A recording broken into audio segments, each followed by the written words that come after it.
And we are live, everybody. Oh my God. It is the Café Hangout where we have just broken our record for our first phone call that came literally 1 second into the show. Oh, shit. I am John Pollock and Wai Ting, and our patient audience, we will be getting to your phone calls a little later on, so just bear with us. Ruined my jam. I haven't even taken my coat off yet. Just a second, all right? I was like waiting for the music to fade out, and because I'm running all this shit off of my phone. Oh, sorry. We were rudely interrupted. Oh, man. All our engineers in the back, our multiple producers and cameramen are just like shaking their head. That's like, man, this is a 100-person operation here. No, this is produced, directed, edited by Wai. Caller, please call back at a little bit later on. We will definitely get to your call, as well as everybody in the chat room right now. But for now, how you doing, John? I'm doing well, Wai. Hello and welcome everybody to the Café Hangout, our official greeting to you. I really like these on Thursdays now. I think these are really fun. It's very immediate. After Wednesday night, we have lots to discuss. It's a very busy week, as most weeks are going to be. And on today's show, no guest. Instead, we are going to be focusing on phone calls. We were deciding, whether or not to have a guest, and I thought just for this show, we want to get as many calls as possible. And as well, you can check in through the YouTube player. The chat room and the YouTube channel. For those of you who are patrons, of course, you'll have received a link in your email directing you to the chat room every single week. So check that out. And hello to everybody that's in there right now. Hello, Mitch. Hello, Joel. Doug Greenwood. Craig. Philip. All you guys. What is up? Well, we have a lot to discuss. Of course, in the immediate future is Friday Night SmackDown with the draft. And we now have rules for the draft. As well, they've announced that on SmackDown Friday night, the show's going to open up with Seth Rollins representing Raw, taking on Roman Reigns on SmackDown, and the winner of that match, their brand will get the first pick in the draft. So then, how does this draft work? That's what I was asking on Monday night. We now have answers. And here are the draft rules. Yes, as I try to actually bring this up on well, the as browser, you're bringing it up, I'm going to mention some of the personalities that are scheduled to appear on these draft shows. We have, I believe these are all for SmackDown, because this looks to be all, it's a mix of, NBC Universal and Fox personalities. Kevin Burkhardt and Frank Thomas, Terry Bradshaw, Howie Long, Jimmy Johnson, and Tony Gonzalez. I'm not going to read all of these. There's a long list here. Carissa Thompson, Michael Vick, Rob Stone, the former 24/7 champion, Urban Meyer, Dule Hill, formerly of The West Wing and Suits, James Roday, Marcus Lemonis, I'm butchering that name, Rodney Harrison. Okay, lot of personalities here, some known, some unknown to the outside world. But those are some of the personalities that will be involved. And then the actual rules. This is right from WWE.com. Over 70 superstars as well as tag teams are eligible for selection in this year's draft. SmackDown will draft 30 superstars. Raw will select another 41. Since SmackDown is a 2-hour show and Raw is a 3-hour show, every 2 picks that SmackDown makes, Raw will receive 3. Tag teams will count as 1 pick unless Fox or USA Network specifically wants to pick 1 superstar from the team. Which, logically, does that make any sense? Like, if you wanted to draft Montez Ford, wouldn't you just draft both of them? Yeah. But I guess, okay. It takes up a slot. It takes up a slot. Yes. You're right. That does make logical sense, because if you don't want Angelo Dawkins, frees up a slot to grab someone else. So it actually does make sense if there's a numbered limit. So all that talk about tag teams potentially being split up was... No, it could happen. They could split up teams if they choose to pick one and not the other. I see. So that works. Any undrafted superstars will immediately be declared free agents and able to sign with the brand of their choosing. Okay. That's different from previous years. Yeah, so in theory, you'll have free agents coming off of Friday and off of Monday, which they could announce online the next day on Saturday, Sunday, or Tuesday after Raw. So that is how it'll work, and I'm assuming it'll go 2 pick. Like, if SmackDown wins the match, they'd get their 2 picks, then Raw gets 3, back and forth throughout the show. Yes, I think so. And it continues on Monday. This makes a little bit more sense. Sure, okay. We at least have a structure now. Yeah, to it all. I like it. I like the fact that it seems like this year maybe they're going for a more sports-orientated feel, and hopefully the presentation will will be the same as well. Any expectation on how this will do on SmackDown week 2 on Fox? I think it'll do well. I don't think it'll be as well as last week. What was the final number last week? It was about 3.9, give or take. 3.9. I'm gonna venture to guess maybe 3.5. 3.5? That's kind of my over/under amount. I'm thinking it's gonna do 3.3 to 3.5 is kind of my range. Yeah. Maybe that's a little bit of a wide range, but I think it's kind of impossible to expect them to maintain what they did last week and this week. And I don't feel the draft has been promoted as hard this week as maybe I anticipated. But that's the notable news on the draft, and certainly we'll be discussing that heavily in detail Friday night for members of the Post Wrestling Cafe with Rewind a SmackDown. I'm being informed that some of you might be having trouble logging in through the Patreon link, so apologies for that. I will try to update that at the moment. So, yeah.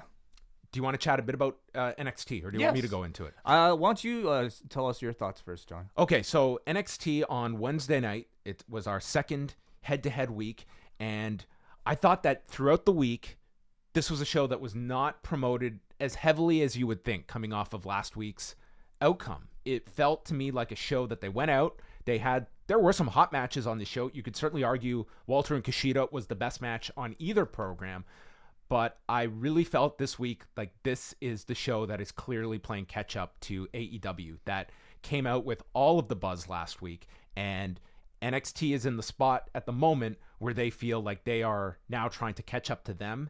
It was less of a difference last week to me in terms of the environment, but this week it really did seem to me that the arena is notable, and I don't think that NXT just simply leaving Full Sail cures them of their problems. I don't know if NXT would necessarily be better served going to bigger arenas, but it really did hit me watching this the morning after. You know, in some ways, I feel like if I had my choice between the two shows, I might actually consider watching NXT first and then AEW, because I think it's a lot easier to maybe go from maybe a more of an intimate setting show to a bigger setting show. And in the end, ultimately, you're still going to make those comparisons.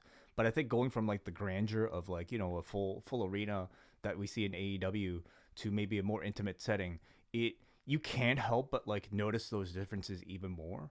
I feel like this week inevitably they were setting themselves up for a come down from the huge show that they stacked on Monday.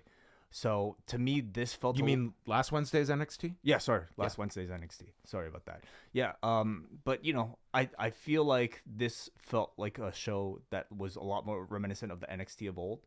A lot more kind of feature on, I think, your mid to upcoming talent. Maybe one really hot match in the body of the show to kind of get you interested. I feel like they did a lot of work in maybe reestablishing the Cruiserweight title as their own. I'm not exactly sure if Lio Rush is the guy to, like, you know, make that distinction. Like, to me, the challenge is that with the Cruiserweight belt, you kind of have to make it feel special. And I think it's almost tougher to do that within NXT when the style, for the most part, throughout the entire roster is a Cruiserweight style. So is Lio Rush the guy to make that unique and make it feel special? Yeah, I think to really differentiate it, you need someone, you know, at the scale of a Ricochet that's going to do stuff that is so out of this world that it is unique to him. But I thought this week, those 2 hours to me, it felt like a long show in NXT. I thought the 2 hours it's a long ask. Whether it's people watching it on Wednesday night immediately after AEW, even the next day, like to me, just as a 2 hour show, it felt too long for me. And I also think that, you know, they are still very much hanging their hat on wrestling matches. And I don't know if that's going to appeal to the larger audience out there that may be consuming all of this. I think we got a much more well-rounded show out of AEW, save for the, you know, even like the building up the matches for next week. It was, to me, there wasn't the same.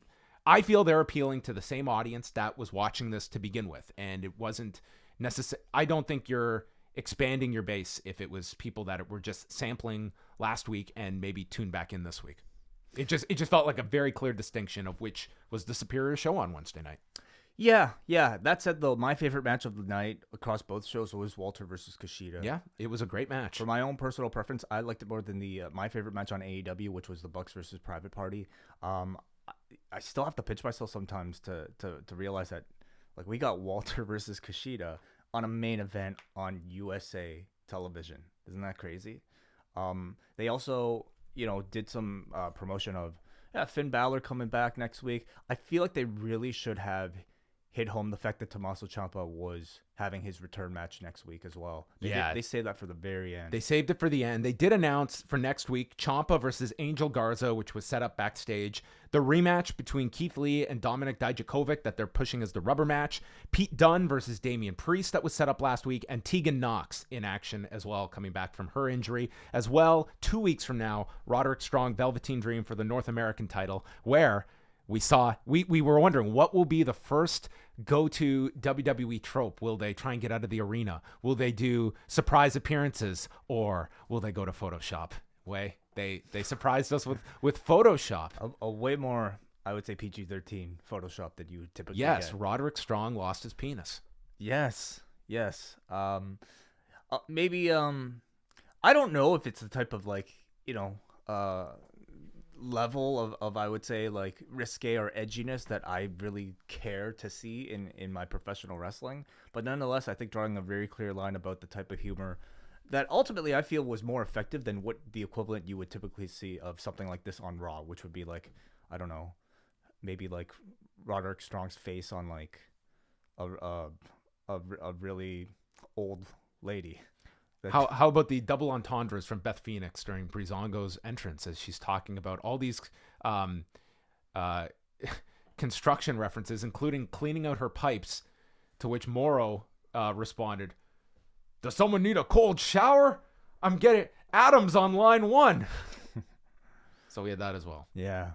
It was okay. I didn't think too much of it, Listen, I just think this is a show that it dragged for me going 2 hours, but it did have a really great main event on it. But I thought that this, like, it just feels like NXT is playing catch up here. And I just feel that AEW certainly to me felt like the more dynamic, lively show on Wednesday. And I thought there was quite a noticeable gap. And I think that the audience will reflect that. And my final point on that is that as we're looking at, whether they're trying to counter one another, I think it's very notable that TNT, AEW, they went with the strategy on Wednesday night that in case this show gets moved off of TNT, we're going to simulcast on True TV as well, because this has been brought up a lot, the fact that, well, with NXT, the replay is the next day on the WWE network. Well, for the second straight week, TNT put the replay of Dynamite immediately after at 10 p.m., so they're willing to sacrifice the 8 to 10 number with an immediate replay because we want to reach the most amount of people. Yep. We're not worried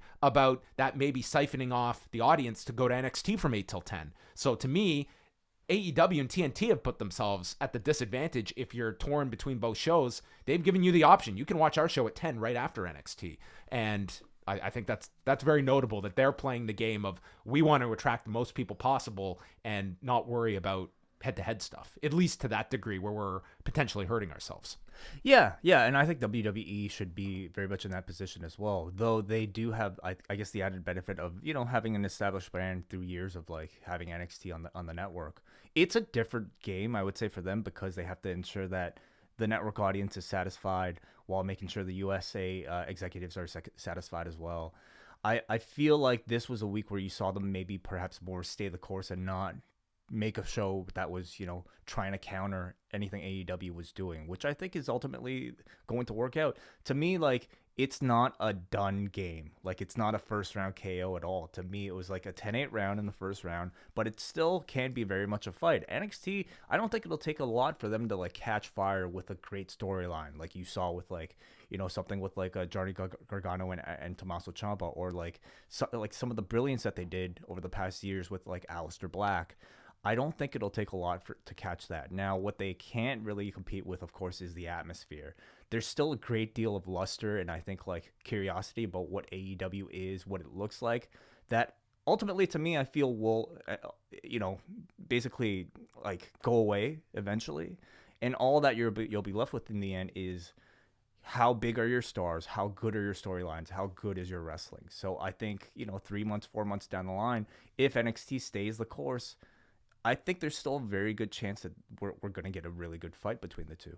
if we're looking at this 2 months in, and granted, we only have the first week. By the end of the show, we'll see the second week numbers. If it continues that pattern, do you think that it was, in hindsight, the right move to do this? A, expanding to 2 hours. B, on Wednesday nights, head to head with AEW, where they are going to be in this position where everyone's going to be looking at their reactionary move. And maybe the long-term game, you shouldn't be hot-shotting and doing stunts and seeing them blow up like last week did. It did not reach the audience you hoped for, and you burned through stuff. Certainly, if the alternative was to present NXT, let's say on a Tuesday from 8 to 10, I feel like looking at the metrics right now, I have to imagine that was probably...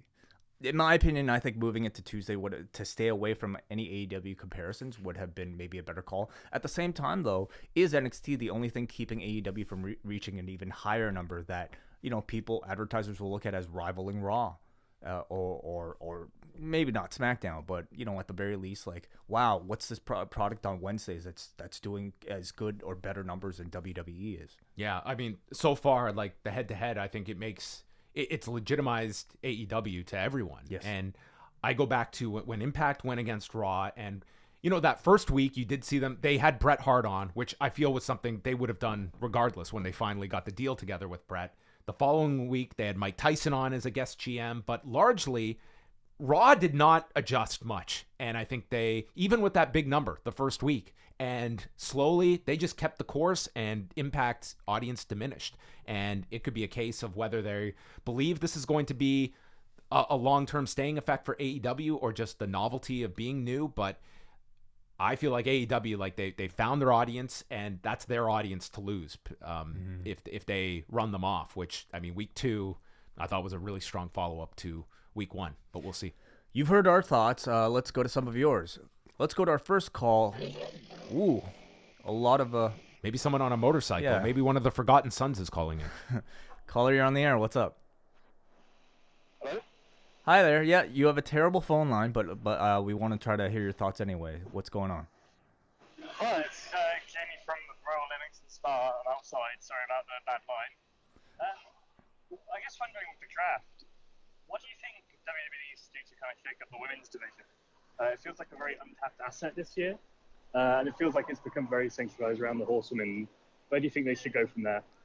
Thank you very much, Kenny. So in case you didn't hear, he was asking about the women's division and how that might be shaken up in the draft. Well, they've at least teased the idea of Becky and Charlotte being together. I think those are, your principal characters that you are going to be looking at, whether they look at one show as Becky's show, one as Charlotte's show, and then ultimately filling out, because I think both, with Ronda Rousey gone, the Sasha Banks feud has just wrapped up with Becky. I don't think there's really a need to go back to that. You do need to establish some more characters to be at that top level, to be able to feud with both women. First of all, do you see Becky and Charlotte being put back together on a show, or do you see them being separate? It would make no sense for them to give Charlotte the belt just so that they could, I don't know, probably... You would have to take the belt off of one of them, right, in order to put them together on the same show, don't you think? Yeah, and it doesn't feel like the time for either to lose a belt at Not the at moment. all. Charlotte just won it. They didn't say anything about the champions in all of this. Like, presumably, the champions can be drafted in this. That's so what they said. didn't say anything about champions are specific to the brand. I think a lot of people were probably looking for Becky Lynch to move to SmackDown in some way, given her presence on the debut last week and her being a part of all the advertising. I could see them doing a swap where Charlotte goes to Raw and Becky goes to SmackDown. Beyond that, I really want to see them bring back people like Liv Morgan, Sarah Logan, who have been completely forgotten about, Ember Moon, Naomi. Like, there are all these other women in this division that have received nothing in the past several months because it's been Becky Lynch and Lacey Evans and Charlotte and, to an extent, Bayley and Sasha nonstop. So, man, all of these drafts are always a chance for them to, give a lot of shine to, talent that hasn't been developed properly. But inevitably, they will kind of rely back on their biggest stars, which, are Charlotte and Becky and Sasha Banks. They're also, we should mention on NXT, they're clearly building up for Shayna Baszler's next challenger with Rhea Ripley and Bianca Belair both issuing challenges that To me, maybe Ripley is the one you look at to ultimately be the one to conquer Shayna Baszler. And you have to wonder, once Shayna loses the title, is she earmarked for one of these shows? And do you expect any NXT talent to be thrown in on either of these draft specials? Yeah, it's really interesting to think about. I mean, if anybody was to be a candidate, I think it would have been Shayna. But beyond that, I think there are people like Bianca Belair who, once they make it to the main roster, if given a proper storyline, they will be immediate hits. I see great, easy translation for somebody like Bianca Belair. But I also feel like NXT needs as many people as they can right now for their own division. So I'm most curious about Matt Riddle. I have no inside information if he's getting drafted, but the fact that he's coming off the loss to Adam Cole, they're really pushing this Goldberg thing. Mm-hmm. That to me would be something to do maybe on a Fox special. Yeah, what did you think? Did you watch the Chronicle? I haven't seen Chronicle yet. I haven't either, but Okay. We've all seen the clip. What do you think of the clip? I think it's like these guys are ultimately working an angle here. Like that's what from the very beginning, I was like, okay, this is a good plan to do a match between them. And I think Riddle's been phenomenal in this. Part of me wonders if, how premeditated it might have been. I don't discount the idea that Riddle just did that on his own. But in the back of everybody's mind, of course, Goldberg included. If they're shooting all this stuff, it's like, okay. They're shooting everything. Oh, no, don't get me wrong. Like, in that moment, everybody's seeing dollar signs. Goldberg is seeing dollar signs in his mind as well. Like they're cutting promos on camera. It's like sure. It's just a matter of where you do this kind of thing, whether it's but it's believable for a great deal of the audience. Well, and I think you need to be doing that kind of stuff. Yeah. And that it screams to me like if Bill Goldberg's doing anything, Paul Heyman is attached to it. Sure. So to me, no one needs to tell me that Paul Heyman must see enormous potential in Matt Riddle. He represents new blood that you want to get onto these shows. Like after the draft, it's great to mix it up, but you want some new characters to push. And I would look at him as like maybe it's time to get him up there. Yeah. Onto NXT. Adam Cole he's got more than enough challenges now for the title. Mm-hmm. Matt Riddle doesn't have a program. I would be moving him up, and if he's given just those hints, you would think Raw would be the destination for him to work with Heyman and Goldberg. We want to hear your thoughts on all these topics as well. If you have any thoughts on NWA Power, we'll be playing a short clip from John's interview that he just did right before this broadcast with David Lagana talking about the show a little later on. So if you managed to catch that, AEW Dark, anything else that's on your mind in professional wrestling, we want to talk to you. Let's go back to the phone lines. Hansi, you're in the cafe. What's up? What's up, buddy? First of all, I really thought AEW this week was the better show, even though I immensely enjoyed Walter and Kushida. I don't know. I see people like shitting on Jericho's promo, but those are the same people that are I'm not saying Velveteen Dream's promo was like bad, but the fact that everyone's like, oh my god, it's such a crazy promo, but basically all he did was say was Roderick Strong has a small dick. Like it's like nothing different than Raw or SmackDown. But the question I have for you guys, first, do you guys think that there's gonna be more? I don't know if you guys are aware of this, but because Tyson Fury is in WWE, of course, like now, like a lot of his past comments, which are horrendous, if he like really meant them, do you think that's gonna serve any backlash, like notable backlash, or do you think it'll just be something they sweep under the rug? And the second question, and I'll take your answers off the air. When they do the Saudi Arabia show, what do you think they're gonna put on SmackDown for that week when they do the Saudi Arabia show? Because would you think they'll do a woman's evolution for that week, or do you think like they're gonna do something else like completely different? Thank you, Hansi.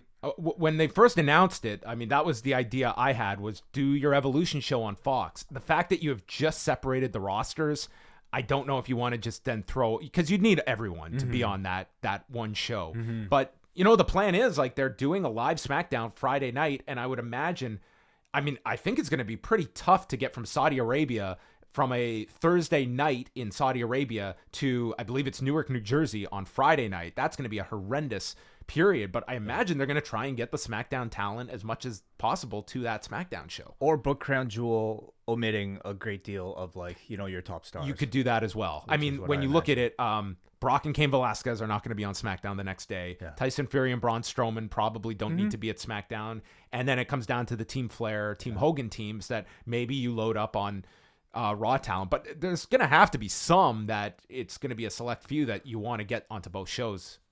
I really love the idea of like trying to do an all women's Evolution show. However, I think, the point that you bring up of them just splitting the rosters would that be, the right time to do it? Secondly, let's also remember this is going to be a women's roster without the star power of Ronda Rousey. Is that a big risk to put them on Fox? Like essentially it's Becky, Charlotte, your leads, Sasha as your leads. Who else is like a top big enough star that can potentially lead a network TV show in prime time? Yeah, and let's remember, like, Evolution was a great show to watch until they announced that Ronda Rousey, Nikki Bella main event. It's not like that was a giant ticket seller either, and I think you have to look at how commercially successful was that show last year, because if it was this overwhelming hit, it would have been back like they did with One Night Stand. Hansi's first question was about Tyson Fury. Yes. I think that people are very much aware of his past comments that are indefensible. But it to me has not been enough of a cloud over the usage of Tyson Fury. And I think the fact that Tyson Fury has been very open about mental illness, I think a lot of people overlook some of the comments. And I'm not saying that just, having mental illness excuses comments, but I feel that to those that are not being as showing that much scrutiny, I think they look at it as past comments that, well, what do you think? Like, do you think that it's been a prevailing theme over this past week that WWE is utilizing someone like this that has used that kind of language? Honestly, I haven't really heard that much about it other than I think from a few concerned people. But, there's a part of like combat sports, especially like, in boxing, where I feel like, let's look at who the WWE has worked with in the past for the boxing world, in Mike Tyson and Floyd Mayweather. I feel like certain people, for whatever reason, seem to like get a pass for a lot of these issues, whereas I think if these same comments were uttered by either like a comedian or a musician or something like that, it would be very different. So I don't really have like too many other thoughts on it, other than to say the fact that I don't think it'll really dampen their PR for this event, which I think has many issues attached to it otherwise. Which I do believe that there are probably people that are, like, when it comes to going to Saudi Arabia, like I think that you have a level of audience now that is just, well, this is what it is. They're doing this. Yeah. And I don't sense the kind of fervor that, there's still, it's not like these issues have changed. And it's, I think that the fact that there was such a heightened,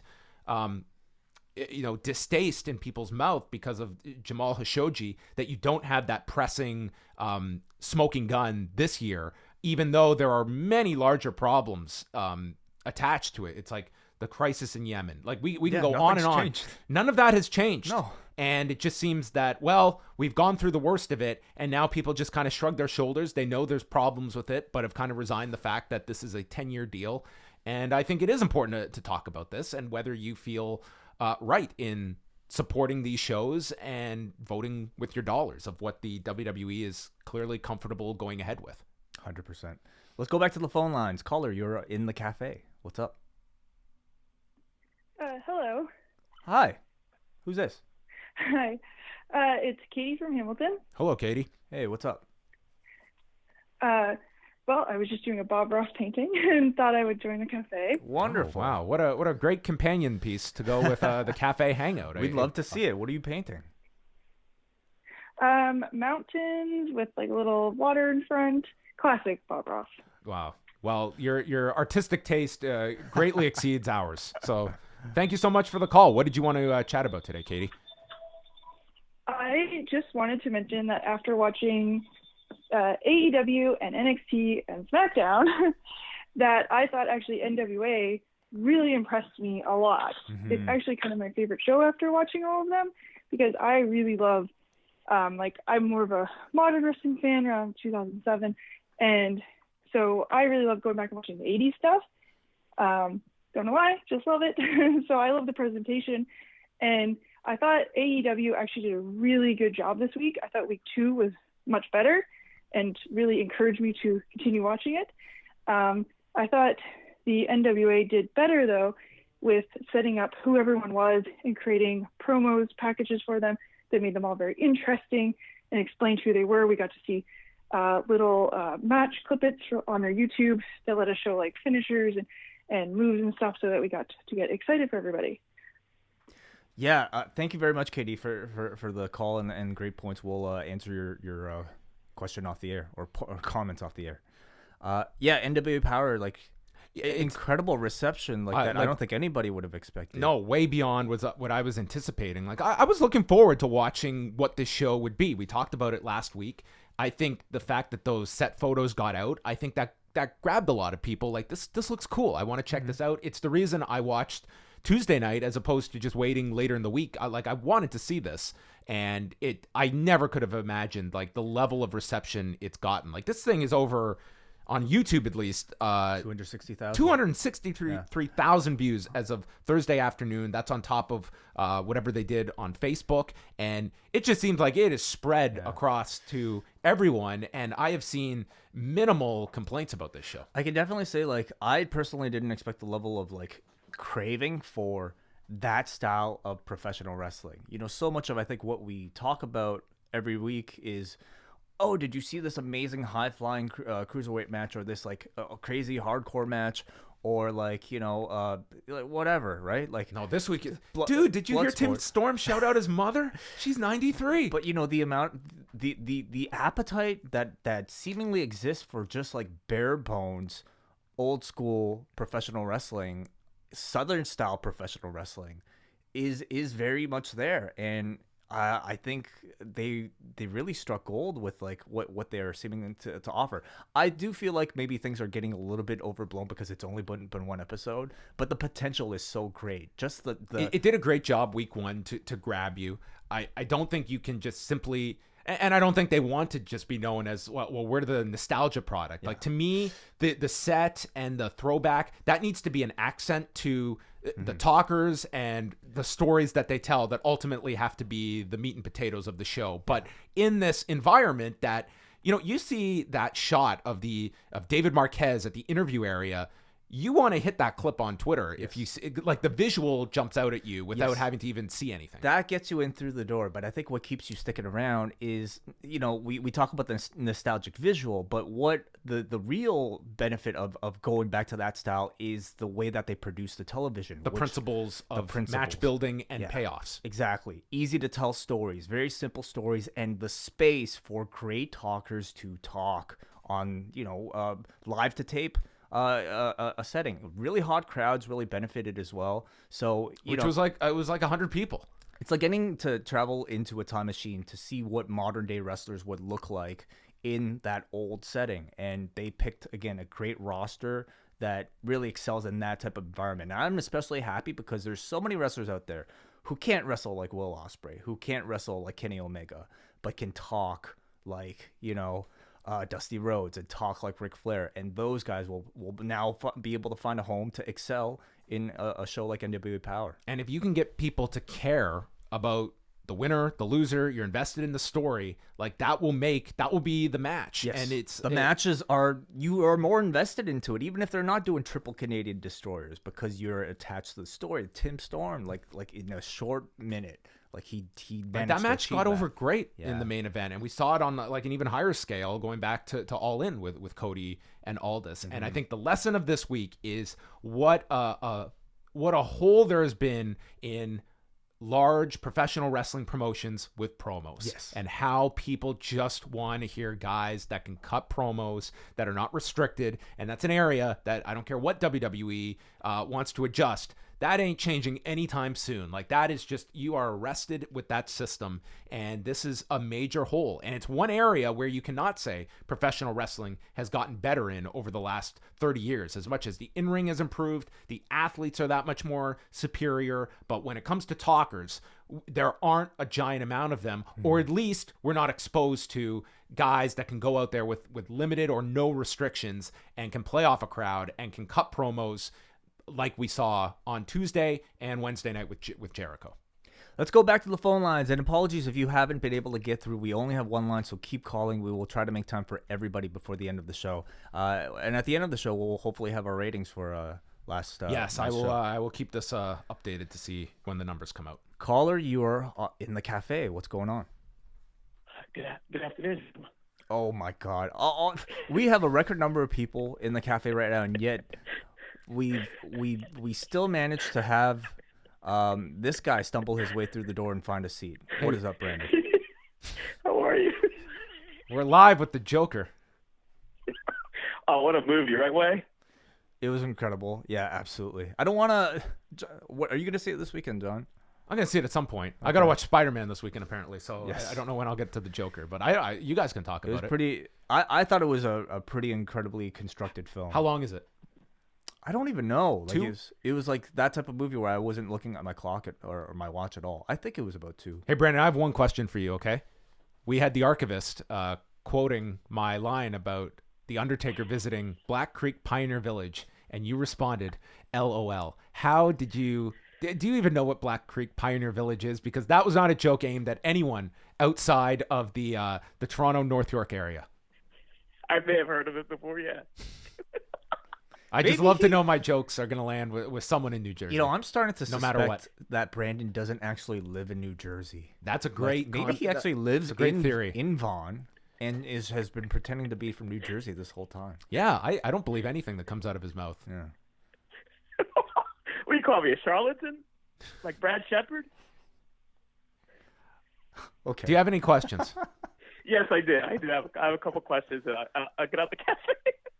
Are you going to make it? Are you going to be okay? Yeah, I'm going to be all right. Okay. I don't want to get heat in the locker room with the boys. My question, like, what NWA Powerrr? Is that how I'm saying? Or do I have to roll the R? Yeah, you nailed it. Powerrr. Yeah. With the whole old school like motifs and whatnot, you think maybe NXT did something like that with their studio? Maybe that's what they're missing besides the whole energy. You know, it's an interesting question about like if any other promotion could do what the NWA has tried to do, and I don't know if that's possible because in those letters, the brand carries so much history, whereas NXT is the opposite. It's about what's next. It's about what's in the future. So I don't think it'll work. I don't see how any company could go back to it now. Like, it would be copycatting at this point to no effect. And you're right. Like so many companies, it would not be a pivot I think they could pull off by trying to do this. Like the NWA has found like a space for them in the pro wrestling sandbox that I think they have pretty much distinctly made their own. The question will be how big of a piece of that sandbox is there out there in terms of people that want to go check this product out weekly. Because NXT's been it's good, but like AEW, the energy for the last 2 shows is incredible. And like I don't know if you've watched the show in Philly, because that's where they're going next week. I mean, the energy there is going to be ridiculous. I mean, I think it's going to be more boisterous of a crowd than the last 2 shows, to be quite honest. In Philly, yeah, I could definitely see that. And 2 quick things, real quick. Can someone explain to me what Damian Priest is? Is he a nightclub owner? Is he a vampire? He's he runs like he's aware that there was a real prominent goth scene like over a decade ago. So he's there's an opening for a goth guy in NXT after Alistair Yeah. Black Him and left. No Way Jose would be good drug dealer tag team. Wow, a whole stable. yeah. And one more, He reminds me of like and one- Stefan from was it Stefan from Saturday Night Live on the Weekend Updates who would always come in and talk about the hot new club. He reminds me of Stephen that Clay reference. from.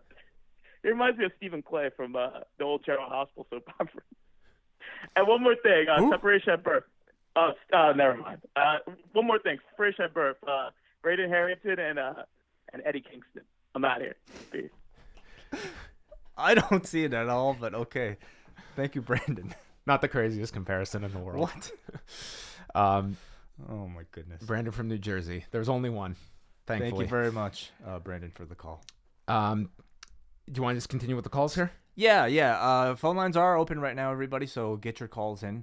Anything else in the news that you wanted to chat about, John? We didn't talk about this on Wednesday night, but what are your thoughts, A, Hulk Hogan is going for another back surgery, and he's going to recover from said back surgery and wants to have a match at WrestleMania with Vince McMahon in Tampa. Listen, the stem cell stuff is helping a lot of people get new. Kurt Angle's the latest to go do it. New confidence in their career. So you have to go to the Bio Accelerator YouTube page and watch some of these testimonials from these. Like, it's part of the package that you do one of these sit down testimonials for them, which makes sense. But it's just full of wrestlers and MMA fighters that have got this.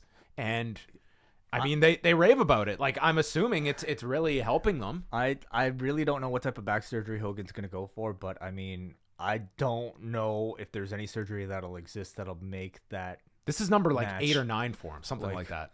I think he's way beyond the age where he should even be thinking about it. No, I don't think, not in WWE. I just don't think they're going to have that kind of, I just don't see them ever signing off on a Hogan or Flair wrestling again, much less Kurt Angle. I mean, this Crown Jewel thing is the perfect like spot for him. Like, have him do that shit over there and please stay out of the ring. Yeah, I don't see it happening at all, but it's Hogan. He's always going to push for one. Let's go back to the phone lines. Caller, you're in the cafe. Hi, it's Joel from UK. Hey, Joel. How are you? Hello. First time caller and all that kind of spiel. Thank you very much. Yeah. So I finally got the kids to bed at a decent time, so I was able to put my feet up, watch AEW, and it eventually went on ITV Hub and give you guys a call. How has it been for you, Joel? Like, are you managing to stay away from spoilers? Are you reading spoilers and not caring? What's it been like for you trying to watch this in 2 weeks? Oh no, I'm a guy of habit. I listen to your guys' review and then I see if I want to watch it. So okay, it's not listening to one of your reviews and going, oh, I'm going to watch it. So I've got AEW on at the moment. And it's very ad heavy, but I thought I'd call about NWA Power because I wonder if ROH are just looking at NWA and going, man, we missed a trick. If we built a company around a champion, it would have been a different story because Nick Aldis was sensational. I've not been a massive fan of his, but it really impressed me. Yeah, I think it's really hard to come out of that Power episode and not look at Nick Aldis like this is the perfect guy to be their champion for what they're trying to push. And yeah, I think with Ring of Honor, I mean, that to me has been their detriment this year is that I don't think they can succinctly put into words what they are. What is their product in 2019 that makes them unique? And whatever you want to think about the NWA, they narrowed in on a vision and they have gone full steam ahead with it. And whether it works or not in the long term, they've got that vision of separating themselves. And you've got to commend them for just going with something that it'll be left to the public if it ultimately works or not. Certainly, like Joel brings up a great point about how, I mean, ROH had the NWA under working with them. They had David Lagana working with them for all this stuff. To me personally, I would have loved for ROH to go more towards the vision that we've ultimately seen with NWA Power, a more back to basics approach that would at least make them stand out. For the longest time, I think we looked at ROH as it had a certain identity. It had a certain personality. It was the place you go to for hot indie matches that you wouldn't get anywhere else. But since then, what identity, what personality has it had that makes it stand out? Yeah, it's not now, the gateway to get to see New Japan talent live. If you're not in Japan, if you're in the US or Canada, it just seems like this weird cross section of we're a little bit of everything, but not overtly anything. Yeah, unfortunate. So it just seems like they've just picked away from the buffet, and it's like we don't really have our own recipe. We've just borrowed from so many different things. Like, I can't tell you necessarily what is the vacuum that they are occupying at the moment. What hole are they filling that the wrestling fan is looking for in their daily, weekly wrestling consumption? It's amount of like retooling that I think really requires like I hate to use the term reset in a wrestling context, but I feel like it's almost like what the point is at right now with Ring of Honor. Yeah, and a note as well on the David Lagana interview, which, as Wai mentioned, I did earlier today. We're going to run that on Sunday, and part of it, I talked to him about the idea that if a large partner comes on board and is willing to financially invest in this, like what at this level you guys have gone with your vision, how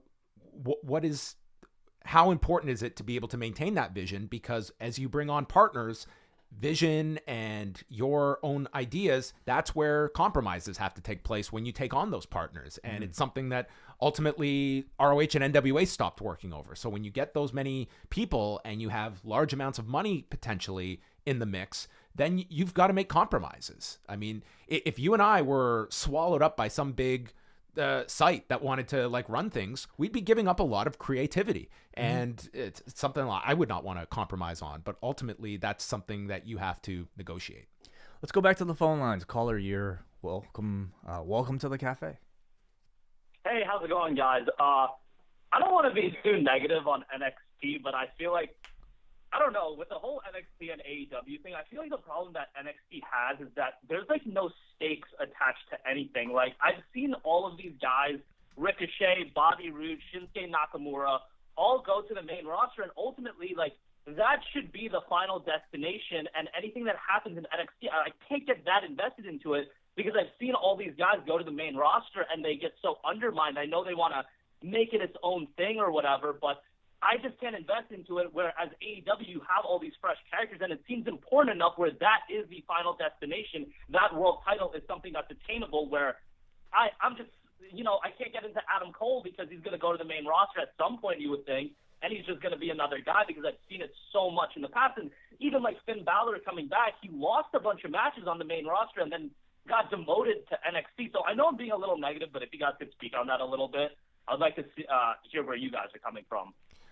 Yeah, I mean, like that to me is not the biggest hang up on NXT, because I think like that's always been the case, that people have viewed NXT as, the first step for someone that's under contract to get up to Raw or SmackDown. If anything, I think they're trying to curb that now because NXT is a bigger priority.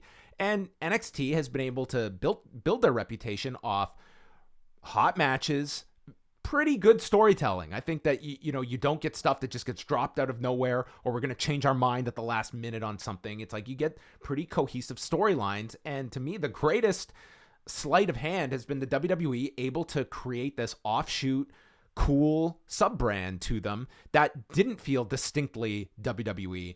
And I think in this light, now on Wednesday nights, you are starting to view this much more as like, this is WWE's weapon of choice against AEW. So you've somehow, I think you've kind of altered that perception a little bit in at least 2 weeks in. Yeah, like I would concede, like, it does have good wrestling and all that, but I just feel like the stakes aren't that big, if you guys understand what I'm saying. But yeah. I don't know if that's something to do with the crowd. I don't know if that's something to do with a lot of the wrestlers going up and not feeling that big. But yeah, that's all I wanted to say. Thank you very much for the call. Yeah, I think the caller is trying to talk about how, beyond the NXT championship, what would be a next step for somebody like an Adam Cole? What do you see that being? Do they just stick around and hopefully win the title again? Or is that upwards mobility still there? And, until I guess something changes on the main roster with how they change, booking guys that come up from NXT. Well, I think you have to get away from that mindset, and that's on them to present that it's not just, well, you have your run and then you're automatically called up. Like, that's kind of the formula, and that's what we're all going to speculate with Shayna Baszler. But, now you've got to be, like, when we see on the main roster, you lose a title, it's not like you're moving on to the next territory. It's the idea that you have to program these guys year round if they are staying on the main roster, or you can adjust them as well. I don't think, like, the stakes, to me, it's like they have I think their titles are largely protected. I think that, wins and losses mean more to me there than it does on the main roster. But you are blowing through more big matches now because you're going weekly. Like Keith Lee and Dominic Dijakovic, that could have been something a year ago that's saved for TakeOver. And instead we're going on a week's notice back to it. And you are going to burn through matches a lot quicker and with the added hour each week. So you are going to somewhat trivialize the specialness of some of these matches when you have to be putting on big name matches on a weekly basis. I feel like NXT is almost in a position now, where we just talked about with Ring of Honor, and that it has to be able to find its own identity that is different from AEW? If AEW has the big set and the big stage, and what can NXT do to make itself stand out that is different from what you would typically get? Because right now, I could see in the future, AEW is going to fulfill that need for a lot of people of seeing great wrestling, possibly great storytelling, but in a better environment and in a grander stage. So does NXT have to find their own niche now? Yeah, it hit me on Wednesday before that. I was, each Wednesday night when I would watch NXT, and granted that was closer to a 60-minute show that had 60 minutes of actual content time versus now we're watching the 2-hour show with commercials built in. But to me, the 2-hour version, I didn't typically feel NXT would drag prior on the WWE network, and I did feel that this week. Do you feel like that would change if you watch NXT first? I don't think so, because I think there was a lot of stuff in the middle there that was just kind of like, this felt as though it was just, we've got to fill these 2 hours, right? And this could have been a much tighter 90 or even 60-minute show as opposed to 2 hours that I think it's you're trying to fill a lot in there.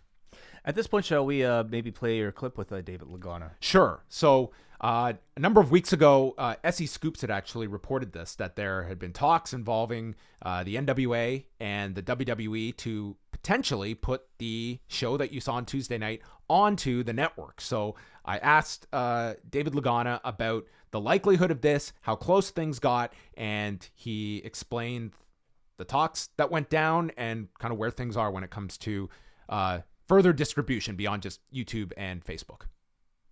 We've spoken to the WWE multiple times since we bought the brand, even before we started running. They're obviously talking to everybody. So anything is on the table with them and anybody else, but again, under the same guidelines. So it's, we're very open to doing business, but again, we wanted to prove what we could do without anybody else so that now when we go in there, we can present a clear vision. Because I've been pitching television shows on and off for 18 years, and you go into these rooms with these people, and they are of the same mind as you as a creator. How much is it going to cost? How much audience am I going to bring?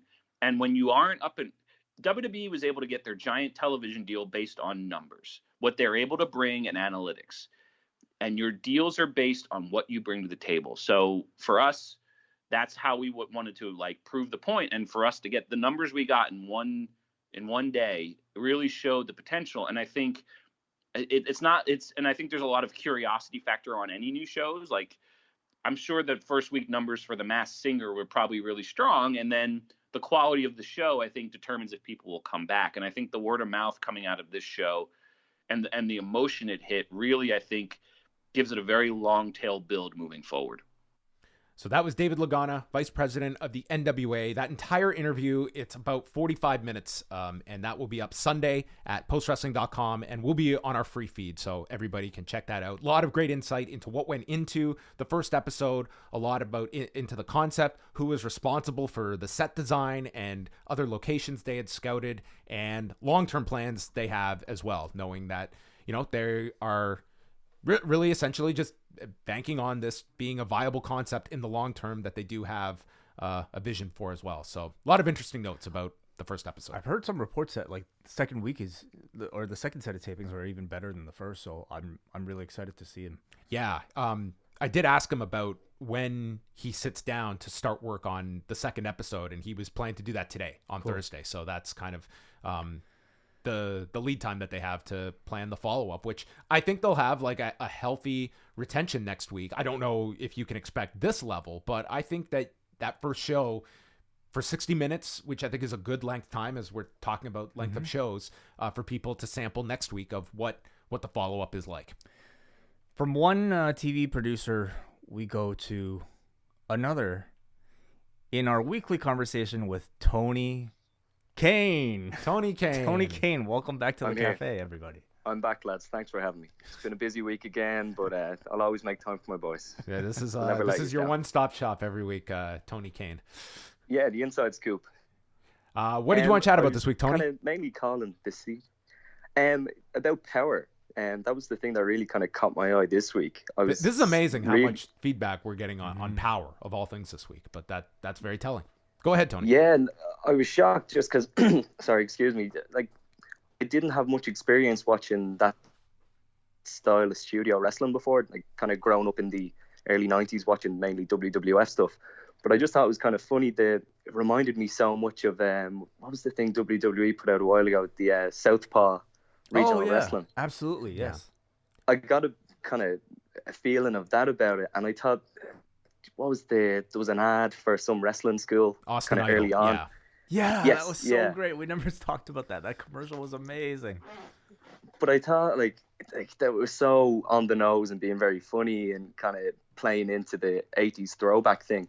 Do you think they're gonna continue with that? And do you think that has a bit of a shelf life? Does it take away from the product itself, or is that does that have legs, do you think? I totally understand what you're saying, because when I went into this, like, my feeling was like, you want to have like your nod to the past, and maybe that's underselling like what they had, but you don't want to be a parody of the past. You want to be able to, I think, use it to kind of lift up your product, your current stars, put them in this setting that's very endearing to your audience, that has that instant throwback feel. But I don't think you want to delve into like just being a parody of the past and make it too comedic in terms of its presentation. And I thought they kind of walked that line pretty well. Like, this was not a show done for punchlines and cliches of the past. But the commercial breaks are the perfect time for you to inject some of that humor. And I still don't know if that Austin Idol school is real or not. It's real. It's real. Oh yeah, it's real. But the commercial is very much done, I think, in jest, though. Yes. You know. But brilliant, you know. I think, like, I would love to see them do more of these, like, you know, cheesy kind of 80s style commercials, or something like getting out of the studio and shooting vignettes with guys in the way that, you know, you would typically see in a show like that in the past. The amount of creativity that I think is possible with a show like this is really great. Tony, will you be watching next week's show? Definitely, yeah, absolutely. Especially like the ease of access to the show. You know, I can come home, I can watch it on YouTube, my TV straight away. There's no issues with, you know, trying to have to access the ITV streams for AEW, and, you know, maybe using less than legal means to watch other wrestling shows as well. No, I thought it was a smart strategy. Like, YouTube is the engine that people are most familiar with. You're not going to be able to purchase a summer home off of YouTube programming unless you're in a very, very high view count. But I think that it's the thing most people are familiar with, and I would opt to go that way than, you know, a Twitch or even a Fight TV for your weekly TV. Absolutely. Where you're...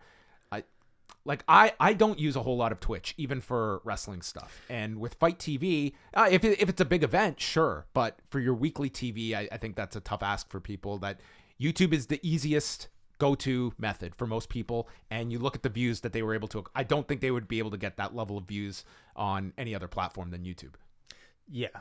And that's what they're going for, is like just to hit as many people as possible. That was the goal of week 1, and they achieved that. Let's go back to the phone lines. Thank you, Tony, for your call. We hope to talk to you again next week. But new caller, you are in the cafe. What's going on? Hey, boys. It's Paul from New Jersey. Hi, Paul. Hey, just a couple other notes from the watch-along last night, on Sunday. That line about the Hell in the Cell wasn't the funniest thing X-Pac said. When Seth pulled out the sledgehammer, he just starts snickering, and he goes, "Oh, Triple H's sledgehammer. This was definitely going to be the finish," and started laughing.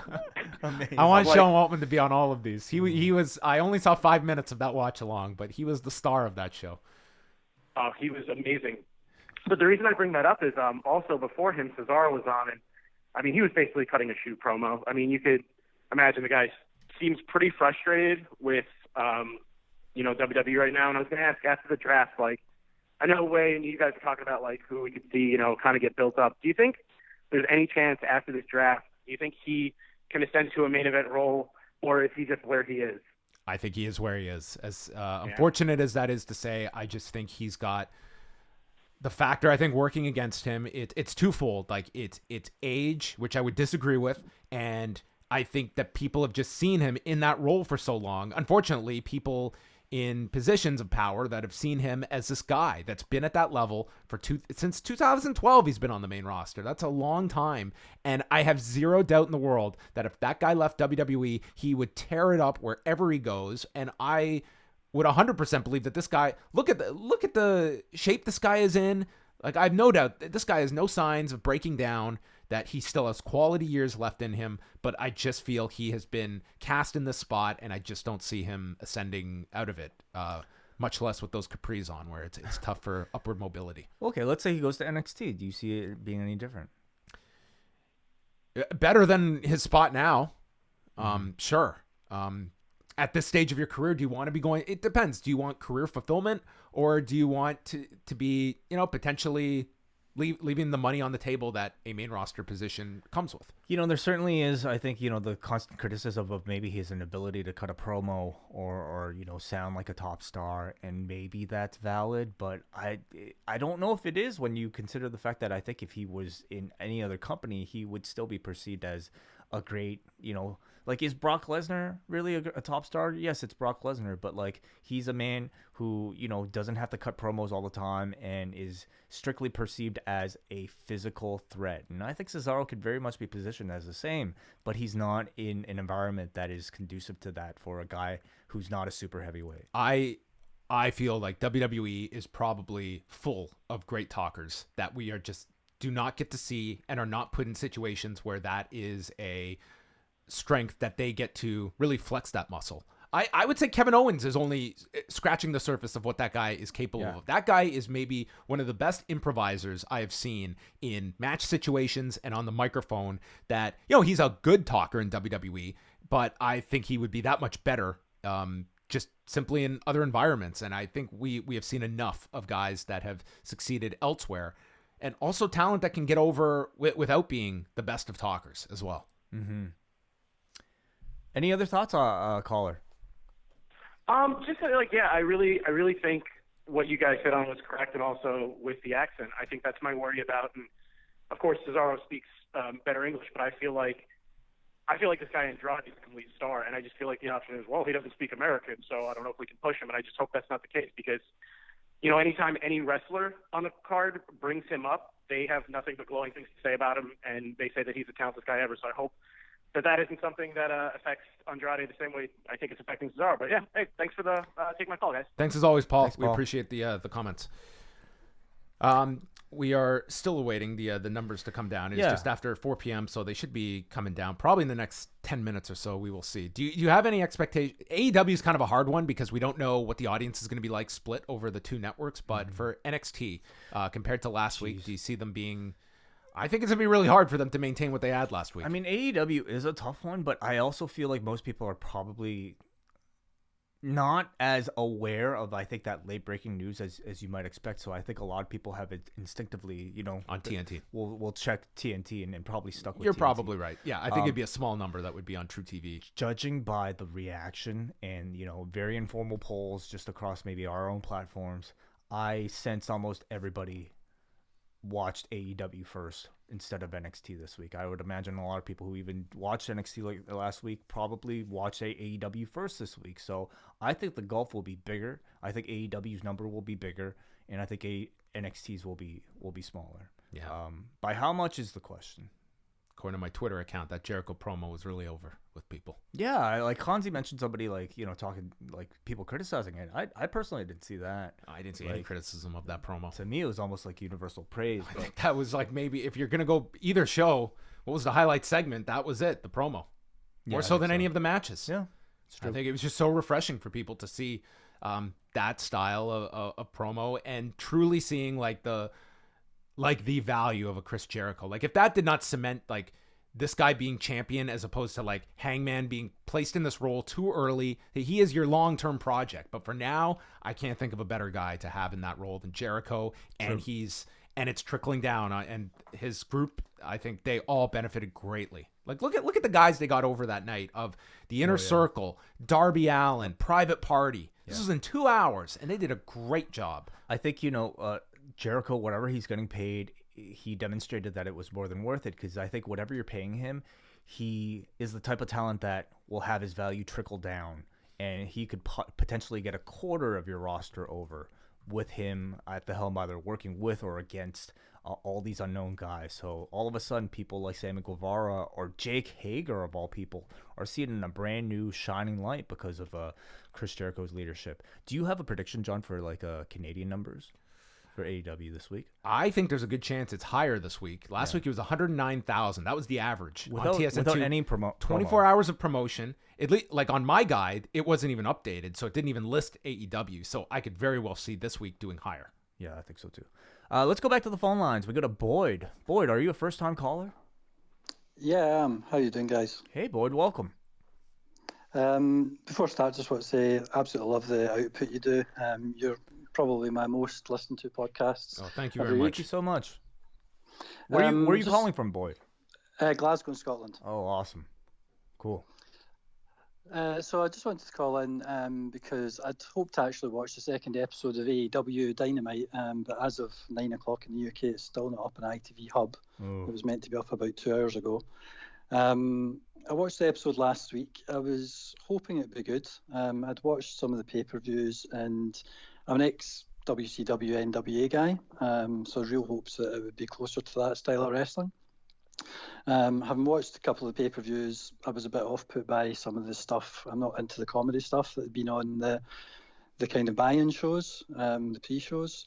But I watched the full show last week and thought it was excellent. Watched it full hour and a half, didn't fast forward it, which is the first time I've watched a full wrestling show and I can't remember how long. Normally I watch Raw, we get an hour's highlights in Sky over here on a Sunday, and normally I fast forward it and it takes me about 5 minutes to watch it. So I was really, really impressed with what they did. So my question, I suppose, was, I'm not a big fan of the guys like Orange Cassidy, and I appreciate that that's not what everybody thinks. Mm-hmm. Do you think that they'll push that comedy stuff on the main Dynamite show, or do you think they'll keep those guys for more online stuff? I think, you know, the librarian experiment that you saw on the pre-shows, and really a lot of the comedy that you saw on the pre-shows to those pay-per-views that they did before they got live on TV, taught them a great deal of lessons about how much they can integrate BTE style comedy into the body of AEW. And the negative reception that a lot of that stuff got, I think you ultimately saw the result of, you know, them saying that BTE will kind of be kept on its own, and Road 2 is really more of the style guide that we're going to follow for AEW TV going forward. I feel like in places there is certainly a role for comedy, and I think one of those places is in the midst of a tag team with, you know, essentially a mascot for the Best Friends that, let's be honest, like, I think the Best Friends are good, but they haven't exactly exhibited a ton of personality or exhibited a ton of, I think, you know, reasons for people to latch onto them. Orange Cassidy is getting that entire team over, and it's working, and I could see people getting offended or just, you know, not liking it, but I feel, judging by the crowd reactions, certainly more people love him than dislike him. I got a few notes here about the draft and just some of the specifics here. So thank you very much for your call, Boyd. Please call back next week. Thanks. It sounds like the idea is that the celebrities are going to be incorporated, but the one actually going up to the podium and announcing the picks will be Stephanie McMahon, and presented. It was compared to me like Roger Goodell in the NFL at the draft as like the commissioner that comes out and announces Raw is picking this, SmackDown is picking them. So it looks like Stephanie will be in that role. So will there be actual executives, you know, on screen representing Fox or USA?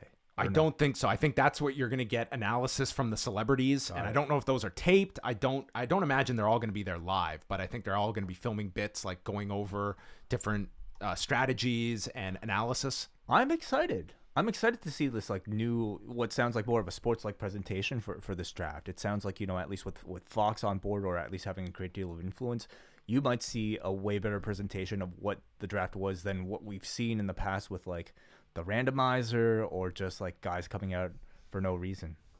Yeah, definitely. I think, you know, they've got the structure now in place, and I think that it's, you know, we knew, especially on the Fox broadcast, they really wanted to make this like a sports draft, which when it's done well, like fans love drafts because of the strategy attached to it. Certainly, like in the difference between what we saw last week on the Fox debut and what we saw this week on Raw, and even last week on Raw, I think we see a difference in the presentation of professional wrestling, where I think on Fox you saw a minimum if any, of like backstage interviews. I don't feel like we really saw anything.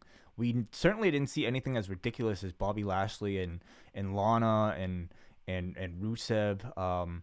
You know, I feel like even like it felt like a much more serious effort at presenting a wrestling show, whereas Raw felt like kind of your same old ridiculousness, as did Hell in a Cell. So hopefully, like, that influence continues and SmackDown continues to be a serious wrestling show. Yeah, definitely. And I think you need to establish that difference in tone, and that'll be, you know, the next step coming out of this draft to kind of separate the shows from a kind of philosophical presentation too. As we await the numbers for Wednesday, we go back to our phone lines and cram in as many calls as we can. Neil, welcome back to the cafe. Hi guys, how's it going? Hey, very well. What's on your mind? Good. I'll try and keep it a little briefer than I normally do. I beat myself up sometimes when I put the phone down and say, when I look at the Skype not at all timing and think, oh my God, it was on there for however long, you know. And sometimes I realize I haven't even asked a question. All good. So I'm going to try and do better as he spends the first minute saying crap like that. But I did want to mention Power again, like a lot of people have. I think what they've done, what they've managed to do so well is create a studio environment for wrestling that really works. They tried to do this on ITV with the World of Sports show. I don't know whether either of you saw much of that. I saw the pilot that they did. Yeah, John, it was pretty grim. Very, very badly edited, I have to say. It was one of the problems with it. The crowd noise was edited too, but it was all done in a TV studio, and it really did not work, even though they had some very talented people on there. Kip Sabian, who's now with AEW, was on it. Will Ospreay did a couple of shows. You know, I mean, there were some very good people on that show, but it just didn't work. And the other thing was your mystery caller from earlier. I don't think we got a name, who mentioned the NXT situation. For me, the heyday of NXT was really when it was beginning to catch fire. The second or third takeover shows, and we had on this side of the pond, we'd really just started getting the network, and so there was this wonderful slow build with Sami Zayn, who just couldn't win. You know, he could never win the big match, and then he did against who was then Adrian Neville, you know, Pac, and was immediately destroyed by Kevin Owens. I don't know if you remember that show, and I thought NXT was superb at that time, and one of the perhaps upsides of a show that is pre-taped and planned out in advance so far is that you can do longer, more meaningful storylines. And I think there is a slight danger perhaps with NXT now that they'll try to hotshot each week, and you won't get that build, that long storyline. And it's also, I guess, a danger for AEW in the long term, at least. You know, at the moment it looks like the world's their oyster with the number of matches they can put together and so on. But eventually the time will come where we'll all have seen. You get me? You know, we will all have seen sort of all the combinations they can do, and that's just, I guess, going to be a bit of a minefield for any weekly show when they've got 2 or 3 hours to fill. But that's it this week. Thanks, and I'll listen to what you've got to say. Thank you, Neil. Yeah, he brings up an interesting, you know, point of perhaps, you know, talent. Have we seen all the combinations that we're going to see? But, you know, that's where I think shuffling people between the brands really comes into play. Bringing people like Finn Balor is certainly necessary to freshen things up. You know, Cesaro, again, a perfect candidate for that as well. Without that upwards mobility for NXT top talent, can you see things being a bit more stale than in the past? Like somebody like Johnny Gargano and Tommaso Ciampa, how many times can those two feud before things get a little too much? Yeah, I mean, it's the risk you run when you're doing like weekly television, and it's something that at times, you know, the main roster certainly runs into when you are not, you know, it's not like the territorial system where you can just finish up a program and move on. So I think that's where you have to come up with creative outs for when a program is over, keeping guys apart from one another. You have a large roster, so that shouldn't be impossible to do and keep guys in. I mean, it's no different. Like the AEW is going to run into that as well. They're doing 2 hours every week, and you only are going to ever have a finite number of talent, and you mix them in and out. So, like, I don't think that should be necessarily a handicap if you have your long-term ideas, know what you're doing, and can hopefully keep people in captivating programs, at least your top guys. The chat room is buzzing right now because PW Torch has reported the ratings from last night, John. Let's have at it. So according to @PW Torch, Wednesday ratings, AEW down to 1.018 million from 1.409 million last week. NXT down to 790,000 from 845,000 last week. So AEW down. Does that surprise you? Doesn't shock me. I'm curious what was on True TV, like what kind of a number they did on True TV as well. But yeah, not surprised. I was imagining that they would be in the ballpark of what they did. They're down more than I thought week 2. Yes. Unless there's some kind of crossover with the True TV audience that might even things out a bit more. Sure. So I guess we await maybe those numbers to come fully. But, if these numbers are maybe what they are, and if the True TV number isn't more than, let's say, what? It shouldn't be an enormous 500,000? Like, I don't think True TV is that means there are fewer wrestling fans watching this week than there were last week out of curiosity. 100%. There definitely were. The NXT number was 7, according to PW Torch, again, of course, 790.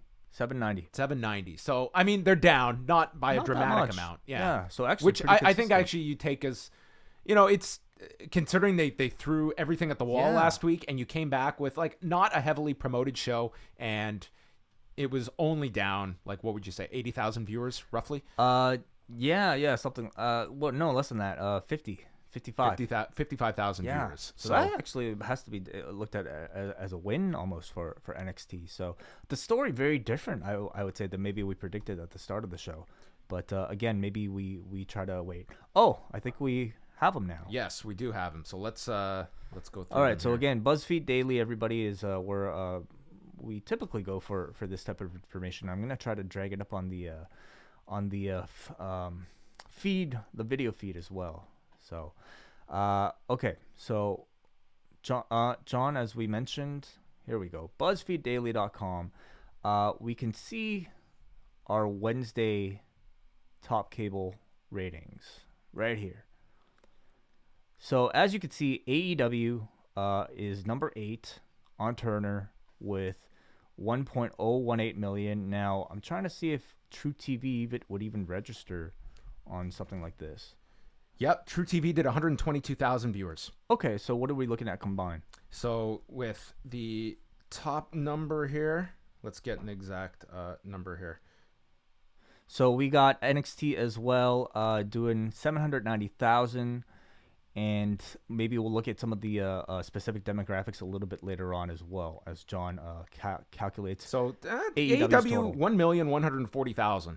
Okay, still very respectable. Yeah, that's but the gulf really is not as big as people 18 to 49 was a 0.46 for AEW, while NXT did a 0.22, so they more than doubled in people 18 to 49. So what was the 18 to 49 last week for AEW? I'll pull that. If you remember, I've got my breakdown here. So last week's AEW 18 to 49 number was a 0.68, so it dropped. It was a drop. Last week's NXT number was a 0.32, so they were also down in among people 18 to 49. Any immediate takeaways you have from this data? I mean, I think it's I think a fine follow up for AEW to still top 1.1 million when you consider both airings of it, and they also had the replay at 10 o'clock. NXT, I would say, I wouldn't call that a victory, but I would say I thought they would be down a little bit more than that considering last week's show. But this is where I kind of see NXT sort of being in this range, around the 800,000 figure, until they do another big blowaway show, which we'll also see, are they going to be more reticent to do one of those big blowout shows on a Wednesday night versus, potentially taking stuff that could be saved for a takeover, or is TV going to be where you're like, if you were to do a Cole Tommaso Ciampa match, like you would think that's a takeover. Do you put that on a takeover? One more question I have. What does Raw do for 18 to 49? I don't have this week's, but last week was the big one with Hogan and Flair. They did a 0.89. And I'm more so curious about this week. This week they did a 0.75. 0.75. Okay, interesting. Okay, so to me, it says a lot maybe about all the curiosity that was there last week that is not around this week. Were people just simply satisfied maybe ducking in and then saying, hey, this is not really for me, and saying, I'll watch something else instead on a Wednesday. Yeah, I'm very curious as well. In of people 50 plus, AEW was actually up. This week they did it's very hard to be going back and forth here. They were actually slightly down. They went from a 0.34 to a 0.30, and that was the audience they kind of struggled with last week, and also had baseball competition again this week. So I'm very curious where these numbers do without baseball competition as well once we get into post playoffs as well, because you did have the back-to-back games on Wednesday night, which, especially the game that started at 8:30, did almost 5.9 million people.